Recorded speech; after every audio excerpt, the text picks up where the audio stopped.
Ավելի քան 600 քաղաքական, հասարակական, մշակութային գործիչներ հետխորհրդային տարբեր երկրներից, այդ թվում Հայաստանից։ Նրանց բոլորին Ռուսաստանի մայրաքաղաքում միավորել է Եվրասիա ավանդական արժեքների տարածք միջազգային խոշոր համաժողովը։ Քննարկումներն ավանդական արժեքների մշակութային ժառանգության պահպանման ապագայի տեսլականի մասին են։ Դրանց մասնակցում են մշակույթի պետական գործիչներ, գիտնականներ, ռեժիսորներ։ Евразия действительно стала континентом возможностей. Եվրասիան իսկապես դարձել է հնարավորությունների մայրցամաք, հաղորդակցության մայրցամաք եւ բարեկամության մայրցամաք։ Եվ դա ամենակարևորն է։ Մեր հայրենասիրական նախագիծը, մեր հայրենասիրական շարժումը արդեն 15 երկրի է միավորել, եւ դրանք բոլորը չէ, որ նույնիսկ բարեկամ երկրներ են։ Կան նաեւ անբարյացկամ երկրներ։ Մենք այս տարի մայիսի 9-ին մեր միջոցառումները կանցկացնենք Գերմանիայում, Ավստրիայում, Ֆրանսիայում եւ մեզ ոչ ոք չի կանգնեցնի, քանի որ անհնար է կանգնեցնել ճշմարտությունը։ Потому что остановить правду невозможно.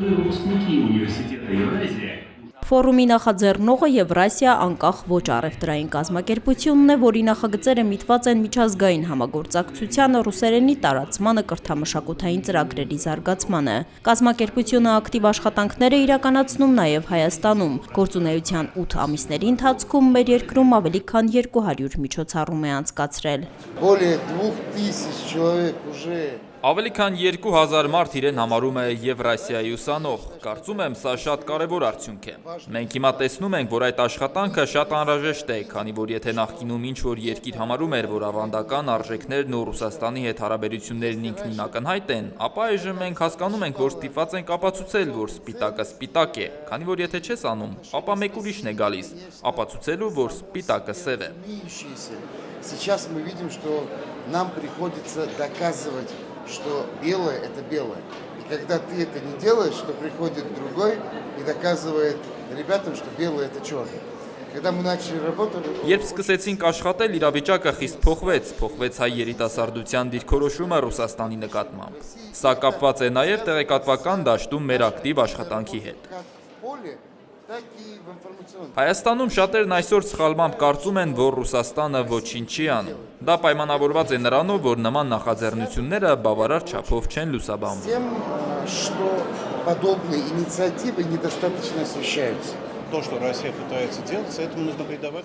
ինչ փորձում է անել Ռուսաստանը, պետք է ունենա համապատասխան տեղեկատվական ուղեկցում եւ մեդիա աղմուկ։ Ցավոք ռուսաստանյան կառույցները նման փորձ քիչ ունեն։ Մենք անընդհատ առաջարկում ենք տարբեր մեթոդներ։ Եվրասիա կազմակերպությունը, որն արդեն 1 տարի է ինչ Հայաստանում է, կարողանում է իրադարձությունները լավ լուսաբանել։ Համակարգված աշխատանքով, պրոֆեսիոնալ կադրերի ներգրավմամբ եւ կազմակերպվածությամբ կարելի է շատ լավ հաջողությունների հասնել։ Հայաստանում կան մի քանի հաջողված նախագծեր, որոնք ցույց են տալիս, որ նվազագույն ջանքերով կարելի է հասնել առավելագույն արդյունքի, եւ դա հուսադրող է։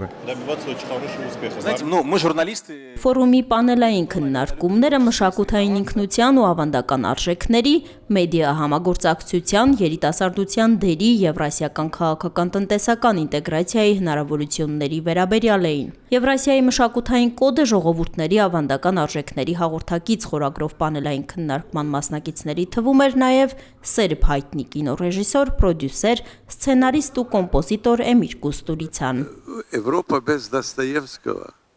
Եվրոպան անհնար է պատկերացնել առանց Դոստոևսկու, Տոլստոյի, Չայկովսկուի եւ շատ այլ կոմպոզիտորների ու արվեստագետների, որոնք միշտ եղել են Եվրոպայի խորհրդանիշը։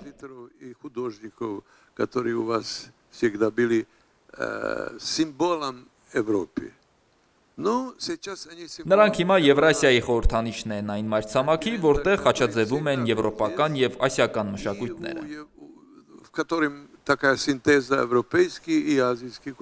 Ֆորումը եզրափակվեց համագործակցային առաջարկներով, մի շարք նախաձեռնությունների վերաբերյալ ձեռքբերված պայմանավորվածություններով, որոնց նպատակն է ամրապնդել եվրասիական տարածաշրջանի երկրների միջև մշակութային, տեղեկատվական ու հասարակական կապերը հիմնված ավանդական արժեքների վրա։